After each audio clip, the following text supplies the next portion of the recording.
What's going on, everyone? Today we'll be covering electrophilic aromatic substitutions, and in this video we're gonna be going over these three examples right here, and we're mainly going to be diving into their mechanisms, but knowing their mechanisms is also going to help you understand the reactions a lot better. And I want to emphasize that this reaction is going to be a really important one in orgo. It's going to pop up in a lot of exams, especially the earlier ones, and it's going to be really important to understand not only the reaction but also its mechanism.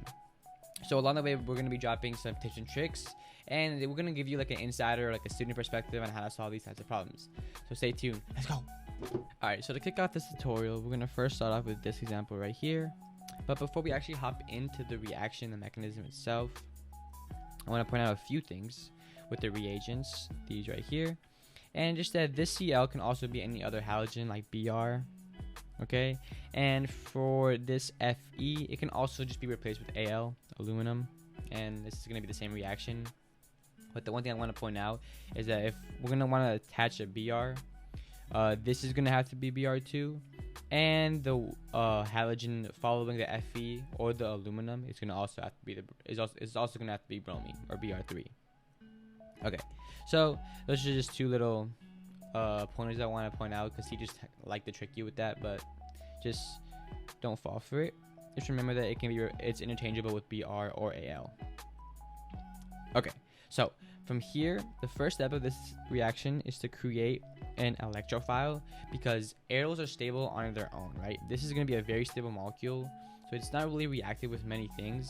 However, they do have double bonds, which contain a lot of electron density, which will attack an electrophile, something that's lacking electron density. So the first step is actually going to be creating an electrophile, and it's going to be this Cl attacking FeCl3, and we get something like this, minus on the Fe plus on the Cl. Okay, so then from here we're going to see that we're actually creating the electrophile like this. So what's really going to happen is the double bond from the ring is going to attack this Cl right here. Why? Well, if you see, this is going to be the electrophile. This Cl is going to be the electrophile, because since Cl is positive, the one adjacent to it, it's going to want to take electrons back. So it takes the electrons from the bond, from this bond right here, leaving the Cl minus having a plus charge, which is going to allow the double bond to attack it. Okay, so then from here we get something like this, where we have a carbocation, on the top with the Cl attached. Okay, so we're not too far off our end product, but we have to do a few things. And one thing the professors always want you to show is that this can actually be formed because of how stable the aryl is, right? So how do you do that? Through resonance. They want you to show all the resonance structures, and that's why I'm drawing these arrows right here, the double-sided arrows, to show that it's resonance. Okay, so then from here we have this double bond move over, which causes the carbocation to move between these two double bonds right here. And then it happens one more time with this double bond moving over to the left, and us ending up with something like this. Okay, so then from here we're almost done, but we're gonna do like sort of like an elimination reaction almost, where we're actually gonna use this H right here to create a double bond right here to create the aryl and to create our end product, right? And how do you do this? Well, we actually end up using the FeCl4 minus that we created in the beginning, and using this minus, this negative charge, to take the H and to actually throw the electrons within the bond, within the hydrogen bond over, to create the double bond that we see right here at the end. Okay, so that's going to be our mechanism for this type of reaction. We're going to do two more types of electrophilic aromatic substitutions, and remember, these are always going to be the same. And it's really just going to be the similar steps within all of them, but there's going to be a few key differences with the reactions.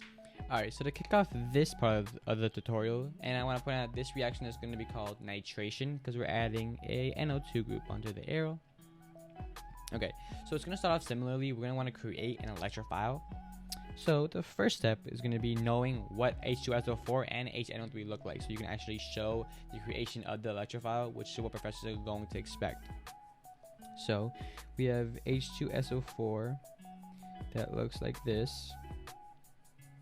So it has 2 double bonds, 2 OHs. And I'm just going to draw it out like this. Okay, and then we have HNO3, which is going to be a little bit of a weird structure, but this is how you're going to end up drawing it. O minus, O, and OH. And you see that when we draw out HNO3, we'll see that we don't draw any charge, and that's because we have a minus and a plus neutralizing them, or neutralizing each other. So overall, the molecule has 0 charge. Okay, but that's besides the point. When we're looking at this reaction, we're going to want to create a good electrophile. And if you see, we have an NO2 at the end, not an HNO3.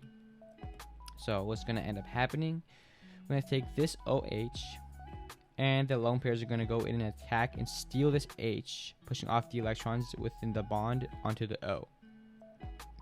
And then we're going to get something like this. So the H2SO4 turns into HSO4 minus, and our HNO3 is going to turn into minus OH2. Okay, it's going to turn into this right here. What's going to end up happening is this O minus from up here is going to come down, form a double bond, and it's going to kick off this OH2 group because it's a good leaving group. And what we're going to ultimately end up being left with is an NO2, like this, with the plus charge on the N. Okay, so now we have the plus charge. That means the N is a good electrophile because it's missing electron density. It has a little bit of electron density. So what we know is going to happen, the double bond that has a lot of electron density is going to come in, attack the N. Okay, and then from here we're going to get something that looks like this, NO2. And you see it's going to be similar to the last problem where the teachers are going to want you to show why it's stable, why this reaction is actually happening through resonance. So we're just going to go around the ring. The double bonds are going to move around, pushing the carbocation around as well.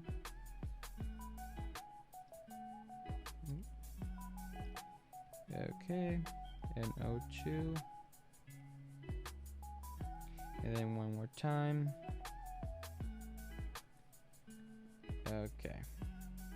Okay, so now that we have our carbocation being now that we got our carbocation to be pushed all the way around the ring to show why it's stable through resonance, we can now do our final step, like our elimination type of step, where we take the H, let's try in a different color again, and this time what was actually going to take the H and form a double bond is going to be the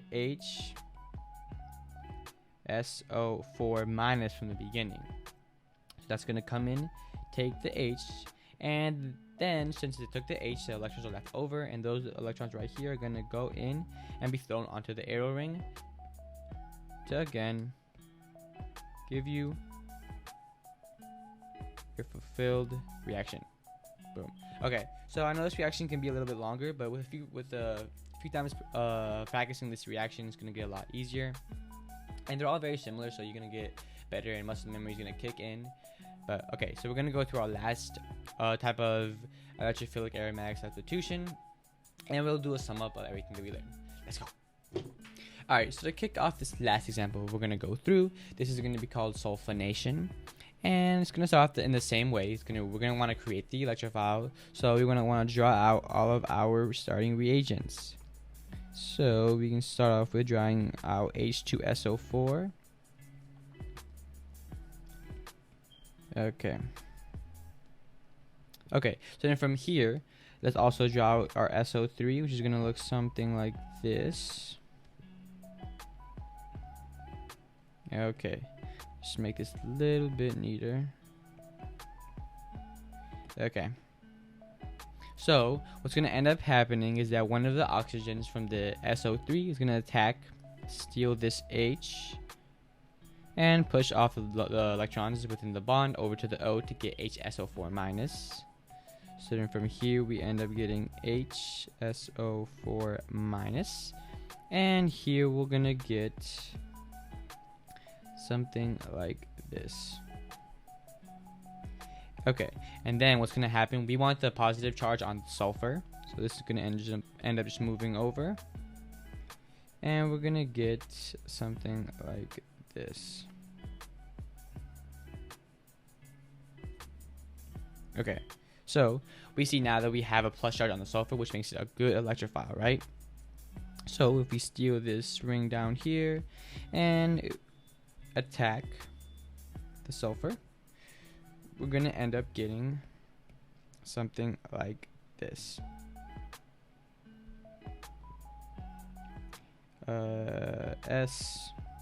SHO3. Okay. Yeah, so from here, don't forget the carbocation. Again, we're just going to want to show that this is a stable reaction through resonance, that it will actually happen.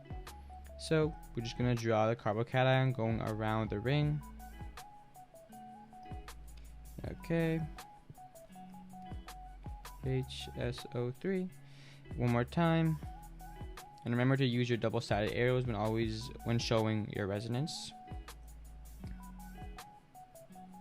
Okay, so then now we have to use something to pull this H off to be able to create the last double bond.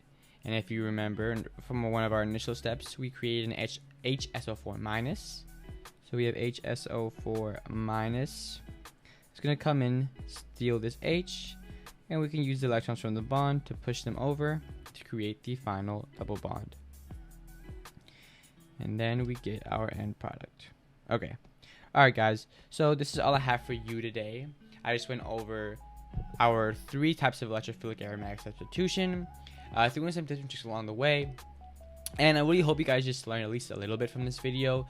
Let us know if you have any questions or comments down in the comment section. And let us know if any other topics you guys want us to cover next. Thank you. We out.